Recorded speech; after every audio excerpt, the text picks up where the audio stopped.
Bonjour YouTube, je suis Sébastien et c'est un jour de pluie moche. La pluie va et vient. Le portail tient toujours, c'est une bonne nouvelle. Et je vais faire des petites choses dès que j'aurai réussi à ouvrir l'atelier.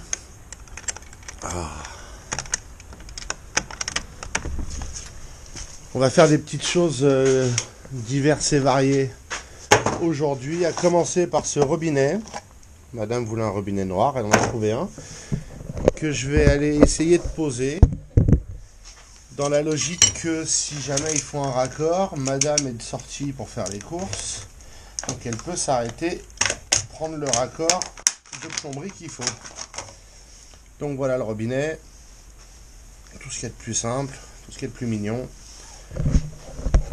Alors, on va prendre la clé à molette, la petite clé à molette.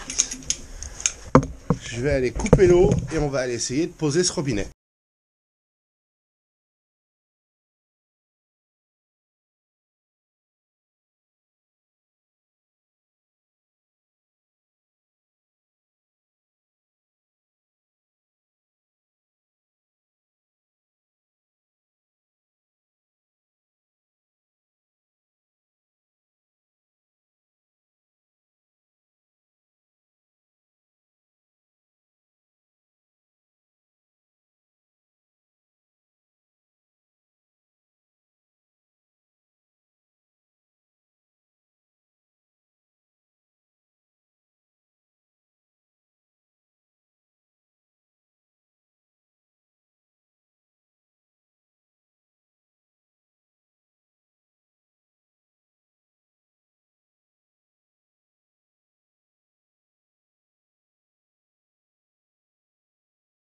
Un peu de lavage, comme vous pouvez le voir, j'ai nettoyé la très jolie pierre qui est devant l'atelier. Enfin, je la trouve très jolie. Elle ne sert pas à grand chose, mais elle est là depuis toujours.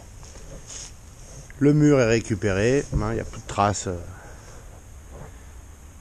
du tube que j'avais coupé qui était plein de flotte. Et j'ai lavé le portail comme ça, comme madame a l'intention de tout peindre. Elle pourra tout peindre. Et pendant que la batterie chargeait, j'ai ouvert le boîtier du portail. Et j'ai ajouté un interrupteur. Je le câblerai mieux, c'est promis. Hein.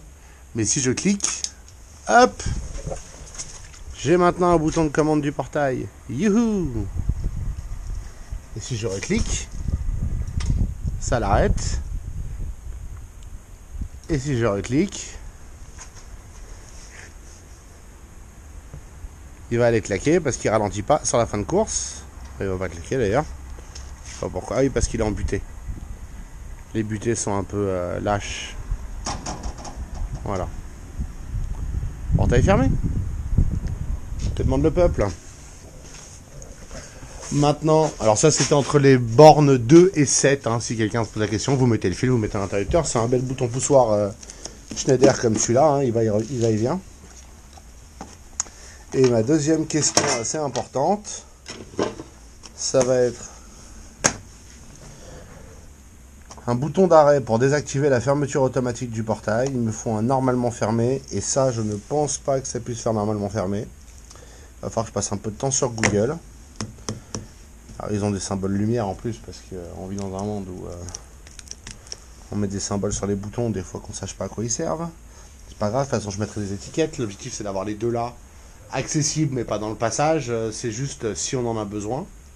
Parce que quand je suis ici, quelqu'un livreur arrive n'importe quoi, j'ai pas toujours un bip avec moi.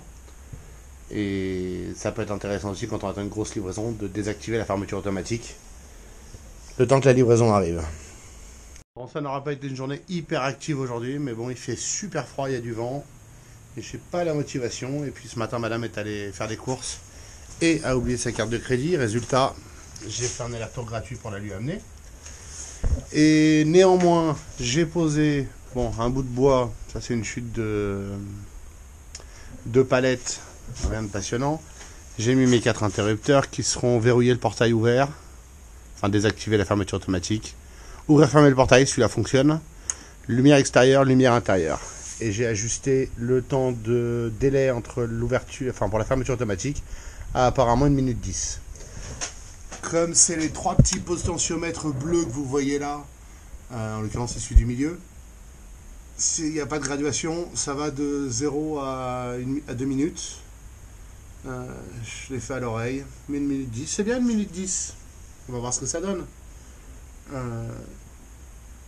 Suite droite, c'est le décalage entre l'ouverture du premier et du deuxième ventail. Et là, est-ce que c'est bon?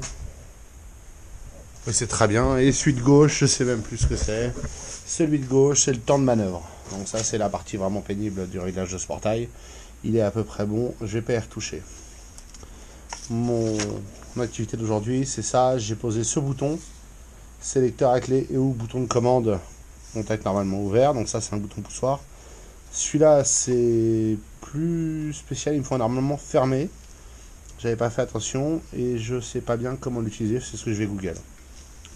Voilà. Je rajouterai aussi un projecteur qui est avec le gyrophare une fois que je le mettrai en place quand j'aurai reçu mes forêts.